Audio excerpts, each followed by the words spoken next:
So hello बच्चों, welcome back. बच्चा, ये ना आखिरी के 2 महीने आप क्या करते हैं ना, वो आपका पूरा जनवरी अटेम्प्ट डिसाइड करने वाला है। आपने पिछले 1.5 सालों में कितना कुछ किया। अगर आप ड्रॉपर है तो आपने पिछले 6 महीनों में 8 महीनों में कितना किया है, मैटर करता है। लेकिन उससे कहीं ज्यादा मैटर करता है कि आप इन आखिरी के 2 महीनों में एग्जैक्टली क्या करने वाले हैं। कई बच्चों का सवाल आता है कि सर, क्या 2 महीने में भी कुछ किया जा सकता है। देखिए, मैं आपको ऐसा कुछ झूठा दिलासा नहीं दूंगा कि अगर आपने जीवन में कुछ नहीं पढ़ा है तो आप 2 महीने में एकदम टॉप 1000 रैंक ले आओगे। हाँ, लेकिन मैं इतना जरूर कह सकता हूं कि अगर आपने 2 महीने को भी सही तरीके से इस्तेमाल किया, किन चैप्टर्स पे आपको इस समय फोकस करना चाहिए वो अगर आपने ध्यान दिया, तो आप एक डिसेंट रेस्पेक्टेबल रैंक परसेंटाइल ला सकते हैं। 98 प्लस भी लाया जा सकता है, 99 को भी टच किया जा सकता है। आई एम नॉट सेइंग कि आप 99.99 तक पहुंच जाएंगे, बट आप 99 तक टच मार सकते हैं। जब तक आपको अपने आप पे भरोसा है ना, बहुत से बच्चों के साथ पता है इस समय क्या होने वाला है। ध्यान से मेरी बात को सुनिएगा। बहुत से बच्चों के साथ इस समय क्या होगा कि आप जब पढ़ाई करेंगे ना, आपको लगेगा कि अरे यार, काश 11th में थोड़ी और मेहनत कर लेता, काश 12th के स्टार्टिंग में और मेहनत कर लेता, तो अभी जो मुझे समझ में आ रहा है उससे बेटर और समझ में आता। क्योंकि इस समय आप में से कई लोगों को धीरे धीरे चीजें कहीं ना कहीं समझ में आना शुरू हो जाती है और आपको लगता है कि काश मैं पहले और मेहनत शुरू से ही कर लिया होता, तो इन आखिरी के 2 महीने मुझे उतना संघर्ष नहीं करना पड़ता।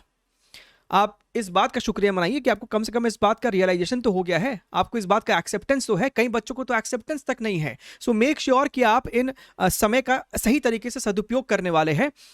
हमने आपको प्रायोरिटी ए फिजिक्स में, प्रायोरिटी ए और प्रायोरिटी बी दोनों ही चैप्टर्स के लिस्ट का हमने आपको है ना पीडीएफ प्रोवाइड किया हुआ है, पीवाईक्यूज प्रोवाइड किया है। दोनों का ही लिंक आपको डिस्क्रिप्शन बॉक्स में है।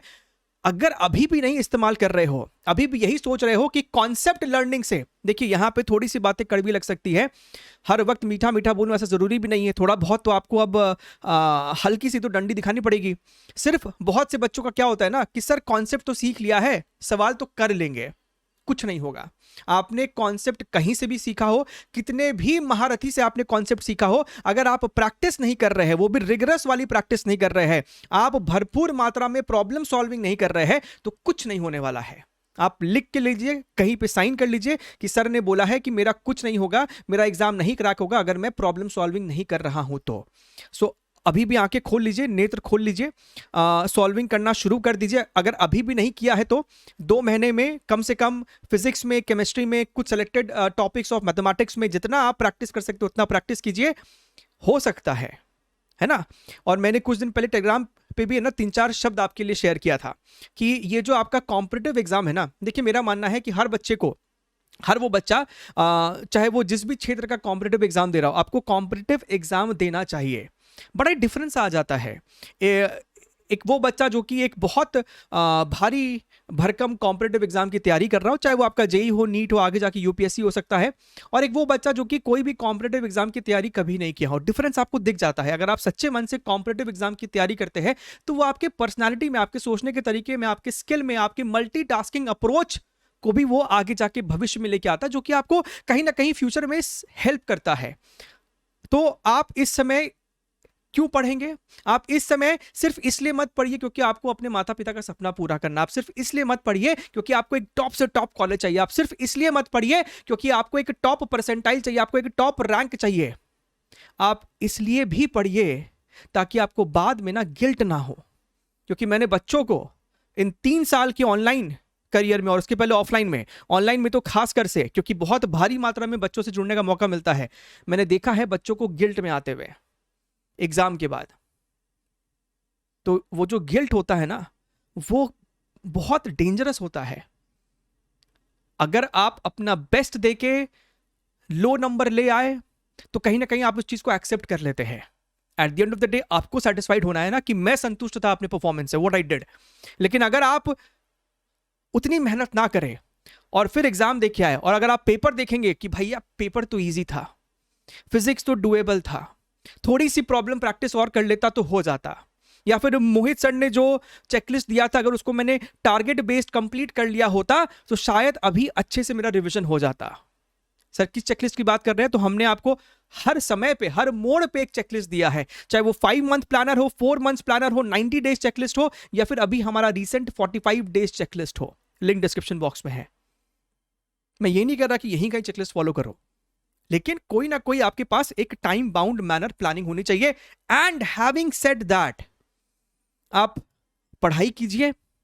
आखिरी का 15 दिन आपके थर्ड रिवीजन के लिए होना चाहिए। I am not even asking for second revision, आपका फर्स्ट सेकंड रिवीजन इसी बीच में हो जाना चाहिए। आप कैसे करेंगे प्लीज बच्चा, ये आपकी खुद की जिम्मेदारी बनती है। हर बार आप ये नहीं पूछ सकते हैं कि सर एक रिवीजन स्ट्रैटेजी भी बता दो। सबको पता है रिवीजन कैसे करते हैं, कॉन्सेप्ट से रिवाइज किया या फिर शॉर्ट नोट से रिवाइज किया, राइट? उसके बाद आपने कुछ प्रॉब्लम प्रैक्टिस कर लिया।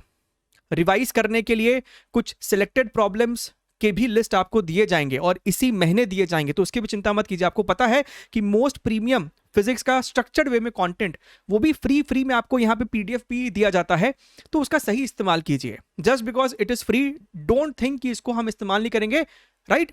जब तक पैसे ना दो तब तक हम उसे इस्तेमाल करेंगे, ऐसी सोच मत रखिए। बहुत ही जेन्युइन कंटेंट आपको यहाँ पे भी दिया जा रहा है, तो कम से कम उसका इस्तेमाल कीजिए, प्रैक्टिस कीजिए एंड मेक श्योर कि आपको ना एंड में वो गिल्ट ना हो कि हम थोड़ा सा और मेहनत कर लेते हैं, राइट? इसी सोच के साथ लग जाइए। ये 2 महीने दिन रात एक कर दीजिए, है ना?